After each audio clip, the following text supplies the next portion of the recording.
Salam hörmətli abituriyentlər, hər vaxtınız xeyir olsun. Bugünkü mövzumuz Azərbaycanın iqtisadi inkişafının tarixi mərhələləri, dünyanın və Azərbaycanın yanacaq energetika sənayesi və metallurgiya sənayesi ilə bağlı olacaqdır. Deməli, biz bilirik ki, Azərbaycan iqtisadiyyatı ümumilikdə 4 böyük mərhələdən keçmişdir. Biz 1-ci, 2-ci, 3-cü və 4-cü mərhələləri biz bura aid edə bilərik. Deməli, 1-ci mərhələ ən qədim dövrdən 1900-cu illərə qədər olan dövrü əhatə edir.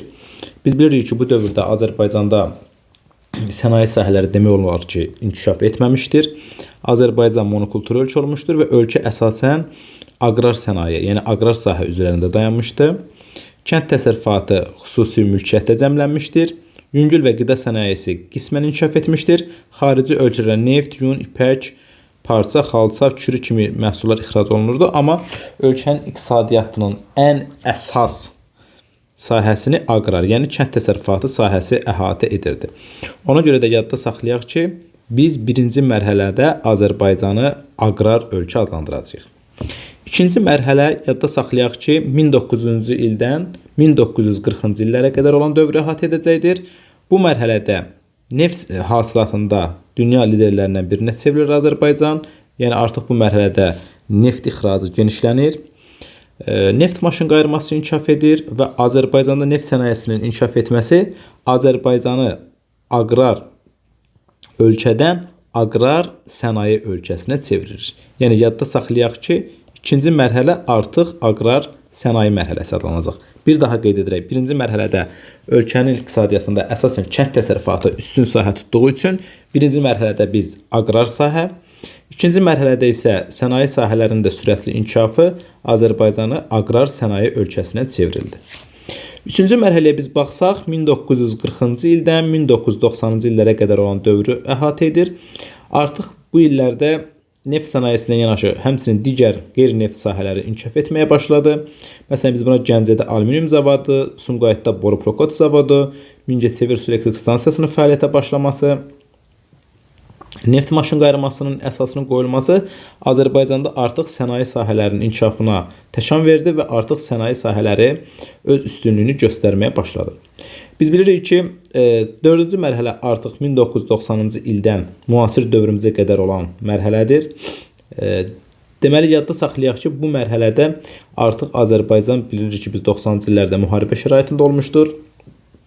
Heydər Əliyevin hakimiyyətə gəlməsindən sonra Azərbaycan əsrin müqaviləsi imzalandı və dünyanın əsas Norveç, Böyük Britaniya, Rusiya və s. kimi ölkələrin nüfuzlu neft şirkətləri Azərbaycana gəldi və Azərbaycanın nefti çıxarılaraq dünya bazarına satışa çıxarıldı.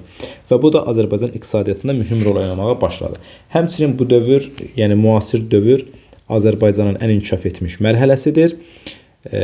Burada əsasən biz ən müasir dövrdə Qarabağa böyük qayıdış haqqında, quruculuq işləri haqqında danışa bilərik ki, biz bilirik ki, Ağdam-Xankəndi dəmir yolunun çəkilməsi, Əhmədbəyli, Füzuli, Şuşa, həmçinin Tərtər, Suqovuşan avtomobil yollarının inşası, yəni müasir iqtisadiyyatımızın ən əsas amillərindəndir və biz bilirik ki, artıq Qarabağda çox böyük müasir quruculuq işləri gedir. Ağıllı kəndlər, müasir binalar və s. bunların quraşdırılması ölkənin iqtisadiyyatının inkişafının əsas göstəricilərindəndir. Həmçinin Xudafərin və Suqovuşan su elektrik stansiyalarının bərpa edilməsi, Ağdam Sənaye Parkının Araz vadisi iqtisadi zonalarının yaradılması ölkənin iqtisadiyyatına, yəni gələcəkdə çox mühüm rol oynayacaqdır. Həmçinin Zəngilanda Verginəli, Kəlbəcərdə isə Zod qızıl yataqlarının istismarı həyata keçirilir və daha da gələcəkdə mənimsənilməsi daha geniş vüsət alacaqdır. Kənd təsərrüfatı və turizm hissəsinə baxsaq, Azərbaycanda düzənlik ərazilərində suvarmə əkinçiliyi daha çox inkişaf edib, çünki düzənlik ərazilər əsasən yarım səhra quru çöldədir və suvarmaya ehtiyac var. Həmçinin üzümçülük, pambıqçılıq, taxılçılıq kimi sahələr inkişaf etmişdir. Dağlıq ərazilərdə əkinçiliyin inkişafı üçün o qədər də belə deyil, düzdür, dağlıq ərazilərdə də əkinçiliyin inkişaf etdirmək olar, amma əsasən heyvandarlıq sahələrini dağlıq ərazilərdə inkişaf etdirmək mümkündür. Həmçinin Azərbaycanın turizm, rekreasiya potensialı da böyükdür. Bunun üçün Azərbaycanda həm belə deyək, mənzərəli təbiət, dəniz sahilləri, çimərliklərin olması Azərbaycanın turizm potensialının böyük olmasına gətirib çıxarır. Məsələn, biz Quba, Qusar, Şəki, Zaqatala, Qax, Oğuz, Qəbələ, Yardımlı, Lerik bu kimi rayonlarımızda turizm üçün çox böyük potensial var. Həmçinin Qarabağın, Şərqi Zəngəzurun, biz dağlıq ərazilərində xüsusən turizm potensialının böyük olduğunu deyə bilərik. Həmçinin Xəzər dənizi sahillərində Bakı, Sumqayıt, Xaçmaz, Lənkəran, Astara kimi rayonların çimərlikləri turizm üçün əsas əhəmiyyətli ərazilər hesab edilə bilər. Biz dünyanın yanacaq energetika sənayesinə keçid etsək, demək yanacaq energetika sənayesi dedikdə yanar faydalı qazıntıların çıxarılmasını və emalını əhatə edir yanacaq sənayesi. Əsas resurslarına neft, qaz, həmçinin daş kömür, qonur kömür, yanar kir, torfu aid edə bilərik. Elektroenergetika isə elektrik enerjisinin istehsalı və onun istehlakçıya çatdırılması sistemidir. Yəni, maşın qayırma, kimya və elektroenergetika biz bilirik ki, ETİ dövründə avangard üçlüyə, yəni ən əsas sahələrə çevrildi. Elektroenergetika sahələrinə, stansiyalarına biz istilik elektrik stansiyalarına, su elektrik stansiyalarına, həmçinin atom elektrik stansiyalarına aid edə bilərik ki, əlbəttə ki, bunlar enerji almaq üçün ən əsas stansiyalardır. Həmçinin bununla yanaşı bioenergetika və alternativ enerji mənbələrindən istifadə olunur ki, məsələn, biz alternativ enerji mənbələrinə külək enerjisini, günəş enerjisini, yerin daxili geotermal enerjisini, həmçinin qabarma enerjisini aid edə bilərik. Bioyanacaq isə təbii ki, soyadan, rapsdan, peyindən, oduncaqdan və digər məişət tullantılarından, əlbəttə ki, xüsusən Avropa ölkələrindən, Amerika Birləşmiş Ştatlarında, Braziliya kimi ölkələrdə bu yəni yanacaqlardan, biodizellərdən və bioetanollardan istifadə edilir. Biz yanacaq növlərinin istilik vermə qabiliyyətinə diqqət yetirsək, ümumiyyətlə yadda saxlayaq ki, şərti yanacaq vahidi daş kömürdür. Deməli, qeyd etdiyimiz kimi daş kömür şərti yanacaq vahididir və onun enerji vermə qabiliyyəti, yəni 1 kiloqram yanacaq üçün 7000 kilokalori enerji ayrılır. Ona görə də yadda saxlayaq ki, daş kömürün əmsalı 1-dir. Ən çox enerji verən, istilik ayrılan neftir. 10.500 kilokalori enerji ayrılır və 7000-dən 1,5 dəfə böyük olduğu üçün yadda saxlayaq ki, neftin əmsalı 1,5-dir və istilik vermə qabiliyyəti 10.500 kilokaloridir. Təbii qazda 9800 kilokalori, torfda 3500 kilokalori, quru odunda 2800 kilokalori, şistə isə yanar şistəni 2100 kilokaloridir. Ona görə də ən çox istilik vermə qabiliyyəti neftə, ən az istilik vermə qabiliyyəti isə yanar şistə olacaqdır. Biz dünyanın əsas energetika sənayesinə keçsək, dünyada 61-62% qədər əsas ES-lərin payı üstünlük təşkil edir. 20% SES-lərin, 17% AES-lərin, yerdə qalan digər kiçik hissə isə alternativ enerji mənbələrinin, yəni külək elektrik stansiyaları, günəş elektrik stansiyaları, qabarma çəkilmə, geotermal enerji mənbələrinə aid edə bilərik. Deməli, ilk öncə su elektrik stansiyalarından danışsaq, biz bilirik ki, su anbarları tikilir və su anbarlarının üzərində su elektrik stansiyalarının yaradılmasına şərait var. Lakin su elektrik stansiyaları yaradılan zaman bir şey diqqət yetirməliyik ki, həmin çayın axın sürəti çox olmalıdır, suyu bol olmalıdır ki, ondan enerji almaq daha yaxşı olsun. Ona görə də su elektrik stansiyalarının bir də yadınızda saxlayaq ki, tikintisi baha başa gəlir. Yəni, həmin o su elektrik stansiyanın quraşdırılması üçün daha çox maliyyə vəsaiti tələb olunur. Amma bir üstün cəhəti var ki, xam malı ucuzdur. Yəni, su ilə işləyir, xam malı ucuzdur. Həmçinin ekologiyanı daha az çikləndirir. Su elektrik stansiyalarının daha həcminin, yəni ölkə iqtisadiyyatında həcminin daha böyük olduğu ölkələrə biz Norveç, Kanada, Kolumbiya, Braziliya, Efiopiya və s. kimi ölkələrə aid edə bilərik. Amma adını qeyd etdiyim ölkələrdə əsasən su elektrik stansiyalarından daha çox enerji alırlar. Bir daha qeyd edirəm. Norveç, Kanada, Kolumbiya, Braziliya və Efiopiya. Bir daha qeyd edək. SES-lərin üstün cəhətləri odur ki, ekologiyanı demək olar ki, çikləndirmirlər. Həmçinin xam malı ucuzdur. Amma mənfi cəhəti isə ondan ibarətdir ki, yadda saxlayaq ki, su elektrik stansiyalarının tikintisi daha baha başa gəlir. Daha sonra biz istilik elektrik stansiyalarından danışsaq, ümumiyyətlə dünyada əsas enerji mənbərinin 63% qədərini istilik elektrik stansiyaları verir və istilik elektrik stansiyaları iki qrupa bölə bilərik. DRES-lər və İEM-lər. DRES-lər yəni dövlət rayon elektrik stansiyalarıdır və bunlar yalnız və yalnız elektrik enerjisi istehsal edir. İstilik elektrik mərkəzləri isə həm elektrik enerjisi, həm də buxar və istilik istehsal edir. Bir daha qeyd edək, istilik elektrik stansiyaları iki formada ola bilər. DRES-lər formasında ola bilər və istilik elektrik mərkəzləri formasında ola bilər. DRES-lər yalnız və yalnız elektrik enerjisi istehsal edir. İstilik elektrik mərkəzləri isə həm elektrik enerjisi, həm də buxar və istilik istehsal edir. İstilik elektrik stansiyalarının üstün cəhəti ondan ibarətdir ki, onların tikintisi daha ucuz başa gəlir. Yəni onları tikmək su elektrik stansiyalarının tikilməsindən daha ucuzdur. Lakin təbii ki, mənfi cəhətlər də var. Mənfi cəhəti isə ondan ibarətdir ki, bunların xam malı daha bahadır, yəni nefti, qazdır. Bunlarla işləyir və bunun xam malı daha bahadır və ekologiyanın su elektrik stansiyalarına nəzərən daha çox çirkləndirir. Ölkədə istilik elektrik stansiyalarının daha çox olduğu ölkələrə biz Meksikanı, Niderland, Polşa, Rumıniya, Çin, Car, həmçinin neft ixrac edən ölkələrdə əlbəttə ki, İES-lərin payı daha çoxdur. Həmçinin Azərbaycanda da istilik elektrik stansiyalarının payı daha çoxdur. Daha sonra biz atom elektrik stansiyalarına keçid edə bilərik. Yadda saxlayaq ki, atom elektrik stansiyalarında yəni tikintisi nisbətən daha baha başa gəlir və ekologiyanı çirkləndirmə ehtimalı çox böyükdür. Yəni əgər burada müəyyən bir sızmalar baş verərsə, çox təhlükəli bir prosesdir əlbəttə ki. Amma üstün cəhəti ondan ibarətdir ki, atom elektrik stansiyalarının xam malı boldur. Yəni uran kimi bunun xam malı var və xam malı çox boldur. Amma yenə deyirəm, bir mənfi cəhəti odur ki, ekologiyanı çirkləndirmə ehtimalı böyükdür və tikintisi daha baha başa gəlir.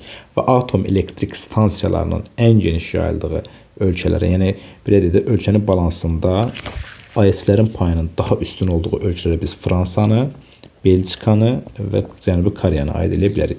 Yadda saxlayın, Fransa, Belçika və Cənubi Koreyada daha çox atom elektrik stansiyasından enerji əldə edilir.